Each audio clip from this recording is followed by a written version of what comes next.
V10 news కి స్వాగతం. భారతీయ Janata party Sangareddy జిల్లా కార్యాలయంలో జరుగుతున్న భారతీయ జనతా పార్టీ సభ్యత్వ నమోదు మరియు సంగారెడ్డి జిల్లా స్థాయి వర్క్ షాప్ లో ముఖ్య అతిథిగా పాల్గొన్న Bharatiya Janata party assembly floor leader Nirmal MLA Aleti Maheshwar Reddy. ఈ కార్యక్రమంలో జిల్లా అధ్యక్షురాలు గోదావరి అంజిరెడ్డి మరియు బీజేపీ నాయకులు కార్యకర్తలు పాల్గొన్నారు. ఏలేటి మహేశ్వర్ రెడ్డి కామెంట్స్: హైడ్రా పేరుతో హైదరాబాద్ లో హైడ్రామా నడుపుతున్నారు. కాంగ్రెస్ పార్టీ ఇచ్చిన హామీలను నెరవేర్చకుండా ప్రజలను పక్కతో పట్టించడానికి హైదరాబాద్ లో హైడ్రా, కాంగ్రెస్ లో ఉన్న నాయకుల మీద కూడా కబ్జాల వార్తలు వస్తున్నాయి. వాటి మీద కూడా విచారణ చేసి కూల్చివేయాలి. సగం మంది రైతులకు రుణమాఫీ చేసి అందరు రైతులకు రుణమాఫీ చేసేసామని చెప్పుకుంటున్నారు. 100% రైతులకు రుణమాఫీ చేసే వరకు బీజేపీ పార్టీ తరఫున పోరాడతామన్నారు. రాబోయే లోకల్ బాడీ ఎన్నికల్లో కాంగ్రెస్ పార్టీకి ప్రజలు తప్పకుండా బుద్ధి చెప్తారు. కాంగ్రెస్ పార్టీకి దమ్ముంటే లోకల్ బాడీ ఎన్నికల షెడ్యూల్ విడుదల చేయాలి అన్నారు.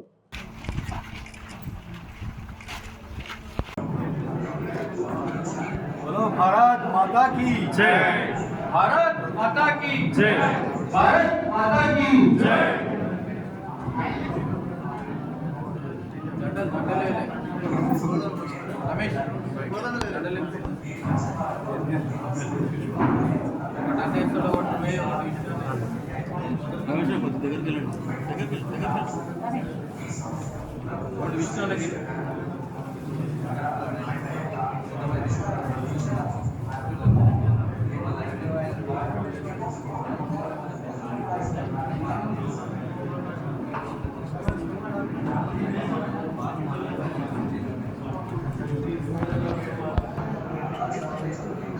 भारत माता की जय। मातरम सुजला सुफला मलयज शीतला सस्यश्यामला मातरम वंदे मातरम सुब्रजो सुहासिनी सुमधुर पासिनी सुखदा वरदा मातरम वंदे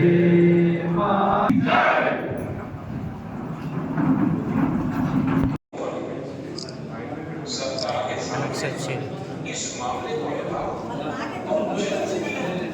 इसका समाधान भी निकाल लिया है। मुझे बताया गया है कि अभी ये विवंश 10 किलो के कोई भी देते साथियों, पशुओं के प्रति प्रेम में हमारे अरुणाचल प्रदेश की युवा साथी किसी से पीछे नहीं है।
ఈరోజు అత్యధిక మంది సభ్యులతో ప్రపంచంలో పెద్ద పార్టీగా ఆవిర్భవించినటువంటి భారతీయ జనతా పార్టీ కన్సిక్యూటివ్గా 3వసారి ప్రధానమంత్రిగా ఎన్నికైనటువంటి ప్రధానమంత్రి నరేంద్ర మోడీ గారి నాయకత్వంలో దేశం ఏ రకంగా అభివృద్ధి చెందుతూ ఉన్నదో, ప్రపంచంలో ఈరోజు 5వ ఆర్థిక శక్తిగా ఉన్నటువంటి భారతదేశాన్ని ఈరోజు 3వ ఆర్థిక శక్తిగా ముందుకు తీసుకెళ్తున్నటువంటి నరేంద్ర మోడీ గారు ప్రపంచ నేతగా ఈరోజు యావత్ ప్రపంచం గుర్తిస్తున్నటువంటి దశలో ఈరోజు మళ్ళీ యావత్ భారతదేశంలో మెంబర్షిప్ డ్రైవ్ నడుస్తూ ఉన్నది. అత్యధికంగా ఈసారి కూడా మెంబర్షిప్ని డ్రైవ్ని ముందుకు తీసుకెళ్ళడానికి యావత్ భారతదేశంలో భారతీయ జనతా పార్టీ శ్రేణులంతా కూడా పనిచేస్తూ ఉన్నారు. క్షేత్రస్థాయిలో ఈరోజు మెంబర్షిప్ డ్రైవ్ మొన్న జరిగిన ఎన్నికల్లో 75 లక్షల ఓట్లు సాధించుకున్నటువంటి భారతీయ జనతా పార్టీ అధికారంలో ఉన్నటువంటి కాంగ్రెస్ పార్టీ సరి సమానంగా 8 పార్లమెంట్ సీట్లు గెలుచుకొని ఈరోజు మేమే ప్రతిపక్ష హోదాని ఈరోజు ప్రతిపక్ష పార్టీగా ఈరోజు తెలంగాణ రాష్ట్రంలో ఎదిగినటువంటి భారతీయ జనతా పార్టీ రేపు రాబోయే రోజుల్లో అధికారం తెలంగాణ రాష్ట్రంలో సాధించే దిశగా ముందుకు వెళ్తా ఉన్నాం. ఖచ్చితంగా రేపు ఈ తెలంగాణ రాష్ట్రంలో కాంగ్రెస్ పార్టీ చేస్తున్నటువంటి ప్రజా వ్యతిరేక విధానాన్ని ఎండగడుతూ ఇచ్చినటువంటి హామీలు నెరవేర్చే వరకు తెలంగాణ రాష్ట్రంలో ప్రజా గొంతుకై ప్రజల పక్షాన నిలబడి ప్రజల పక్షాన పోరాటం చేస్తూ రేపు తెలంగాణ రాష్ట్రంలో రామరాజ్య స్థాపన కోసం ప్రతి భారతీయ జనతా పార్టీ కార్యకర్త పనిచేస్తాడని తెలియజేస్తా ఉన్నాను. ఈరోజు ఇచ్చిన హామీలను మర్చిపోయి ఇచ్చిన హామీలను పూర్తిగా విస్మరించి కేవలం డైవర్ట్ పాలిటిక్స్ చేస్తున్నటువంటి రేవంత్ రెడ్డి గారు, సంచలనానికి నిలవైనటువంటి రేవంత్ రెడ్డి గారు కేవలం గతంలో బీసీ అధ్యక్షుడిగా ఉన్నప్పుడు కాంగ్రెస్ పార్టీలో ఈరోజు మరి ఏ రకంగా నష్టపోవాల్సి వస్తున్నది, దానికి మరి అధికారుల మీద మరి చర్యలు తీసుకుంటా ఉన్నారా, మరి వారికి ల్యాండ్ కంపెన్సేషన్ ఏమన్నా మరి ఇస్తూ ఉన్నారా, మరి నోటీసెస్ ఇస్తూ ఉన్నారా, ప్రజాస్వామ్య పద్ధతిలో మీరు నిజంగా కూడా మరి పాటించి నియమ నిబంధనలు పాటించి మీరు చర్యలు తీసుకుంటా ఉన్నారా, నోటీసెస్ సర్వ్ చేస్తూ ఉన్నారా, మరి ఏ రకంగా మీరు ప్రియారిటీ ఏంటి? కేవలం ఒకరిద్దరు సెలబ్రిటీల బిల్డింగ్లు కూడా కొట్టేసి ఏదో చేస్తున్నట్టుగా మీరు ఒక చర్య చేస్తున్నట్టుగా మీరు ఈరోజు చేస్తున్నటువంటి అలజడి చూస్తూ ఉంటే కేవలం ప్రజా సమస్యలను పక్కదో పట్టించడానికి మాత్రమే చేస్తున్నారు.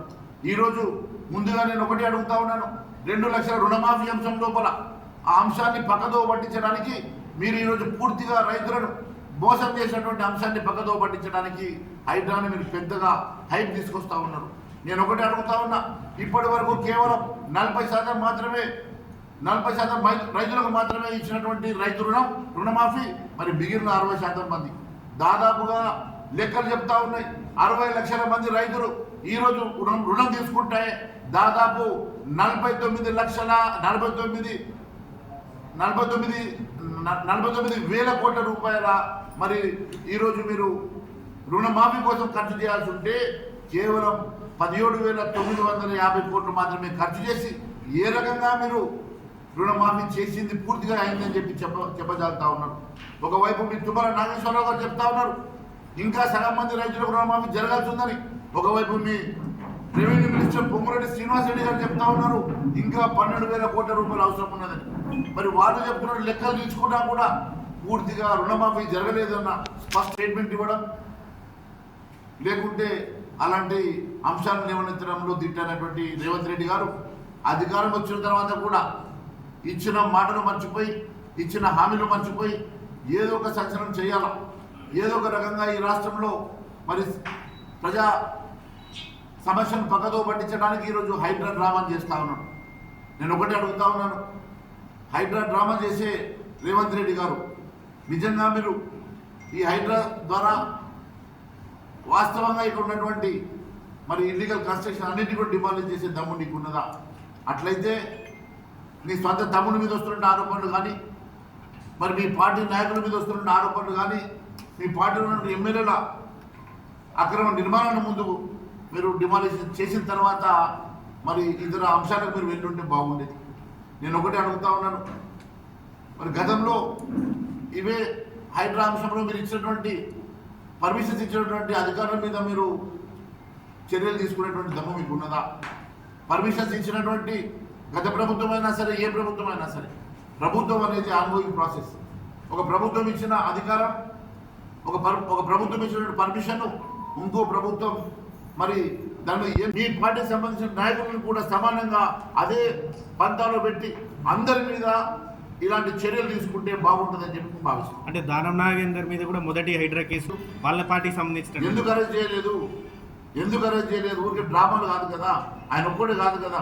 వాస్తవంగా అలాంటి వారు ఆయన క్యాబినెట్లోనే ఉన్నారని చెప్తా ఉన్నారు కదా, వాళ్ళ మీద ఎందుకు చర్యలు తీసుకుంటలేరు? ఈ రకంగా అదే చెప్తా ఉన్నాను. ఊరికే పేపర్ స్టేట్మెంట్ పరిమితం కాకుండా నిజంగా ఆయన మీద అయితే ఆయన చేసినటువంటి ఆరోపణలకు, ఆయన చేసినటువంటి యాక్టివిటీస్కి, ఆయన చేసినటువంటి దానికి ఆయన మీద కేసు నమోదైనప్పుడు అరెస్ట్ ఎందుకు చేయలేదు? కేవలం ఇలాంటి హైడ్రామా కేసుల్ని మానుకొని వాస్తవాలకు దగ్గరగా జెన్యూన్గా ఈ రాష్ట్రంలో ఉన్నటువంటి ఇల్లీగల్ కన్స్ట్రక్షన్స్ని కానీ లేకుంటే ఆక్యుపెన్స్లో ఉన్నటువంటి ల్యాండ్స్ అన్నింటినీ కూడా ఒక శ్వేతపత్రం రిలీజ్ చేస్తే ఈరోజు ఈ రాష్ట్రంలో దాదాపుగా 17 లక్షల ఎకరాల అసైన్ భూమి అన్యాక్రాంతమైంది, 6 లక్షల ఎకరాల ఫారెస్ట్ భూమి అన్యాక్రాంతమైంది, కొన్ని లక్షల ఎకరాల దేవాదాయ భూములు అన్యాక్రాంతమైనవి. మరి ఇన్ని లక్షల ఎకరాల భూములు అన్యాక్రాంతమైనప్పుడు, ఇతరుల కబ్జాలు ఉన్నప్పుడు వాటన్నిటి మీద శ్వేతపత్రం ఇచ్చే దమ్ము ధైర్యం ఉన్నదా? ఆ భూములు ఎవరెవరి పేరు మీద మారినాయో, ఎవరెవరి కబ్జాలు ఉన్నాయో, మరి ఎక్కడెక్కడ పోయినాయో, మరి డాక్యుమెంట్స్ ప్రకారం అవన్నిటినీ బయటకు తీసే దమ్ము ధైర్యం రేవంత్ రెడ్డి గారికి ఉన్నదా అని చెప్పండి.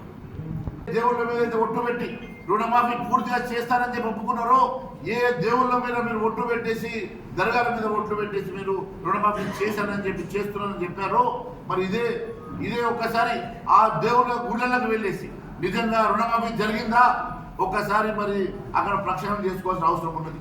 నేను ఒకటి అడుగుతా ఉన్నాను, ఈ రాష్ట్రంలో దాదాపు 60 లక్షల మంది రైతాంగం ఈరోజు రుణాలు తీసుకుంటే కేవలం 22 లక్షల మంది రైతాంగానికి మాత్రమే రుణమాఫీ చేసి మీరు ఏ రకంగా పూర్తిగా రుణమాఫీ జరిగిందని చెప్పి చెప్పుకోగలుగుతున్నారో మరి అర్థం కావడం లేదు. ఇలాంటి సమస్యలు అంతేకాదు, మీరు ఇచ్చినటువంటి 420 హామీలు ఏ ఒక్క హామీ నెరవేర్చకుండా, ఏ ఒక్క హామీ ఇప్పటి వరకు పూర్తిగా మరి అటెంప్ట్ చేయకుండా ఈరోజు కేవలం హైడ్రా పేరు మీద హైడ్రామా చేసి ప్రజా సమస్యలు పక్కదో పెట్టించి ఇచ్చిన హామీలను ప్రజలు మర్చిపోయే విధంగా పక్కదో పట్టించేసి మీరు ఈరోజు ఈ రకంగా ముందుకు వెళ్తూ ఉండడం ఇది సమంజసం కాదు అని చెప్పి తెలియజేస్తా ఉన్నాను. ఈరోజు రేపు రాబోయేటువంటి లోకల్ బాడీ ఎన్నికల్లో ప్రజలు మీకు బుద్ధి చెప్తారు. నిజంగా మీకు దమ్ము ధైర్యం ఉంటే మరి ముందుగా లోకల్ బాడీ ఎన్నికల షెడ్యూల్ రిలీజ్ చేయండి. అప్పుడు మీ దమ్మేందో, మీరు చేసినటువంటి ప్రజా వ్యతిరేక విధానాలకి ప్రజలు ఏ రకమైన తీర్పు ఇస్తారో అర్థమైందని చెప్పి తెలియజేసుకుంటుంది. ధన్యవాదాలు. ఒకటి, ఈ ప్రభుత్వం తీసుకునేటువంటి చర్యలు ప్రజాస్వామ్య పద్ధతులు తీసుకుంటే బాగుంటుంది. అన్ని పార్టీలకు ముఖ్యంగా వారి పార్టీలో ఉన్నటువంటి పెద్దలను విస్మరించి, ఇంక్లూడింగ్ పొంగులేటి శ్రీనివాస్ రెడ్డి గారి ఇల్లు మీద కూడా ఆరోపణలు వస్తున్నాయి.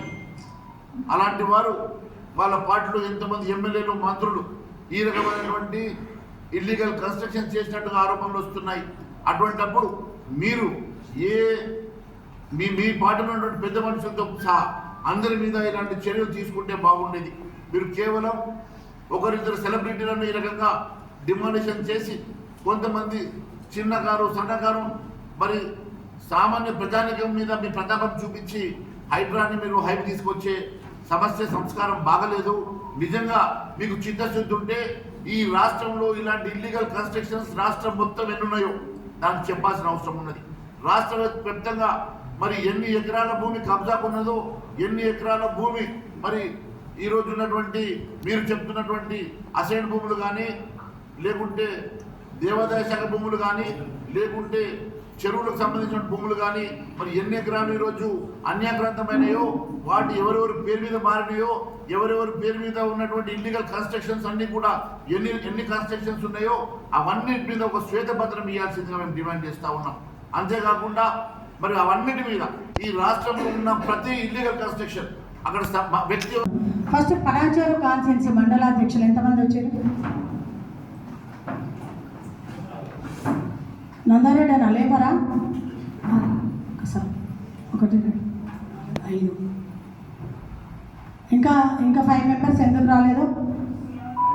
5 వచ్చారు. 10 మందికి 5 పప్పాదన్న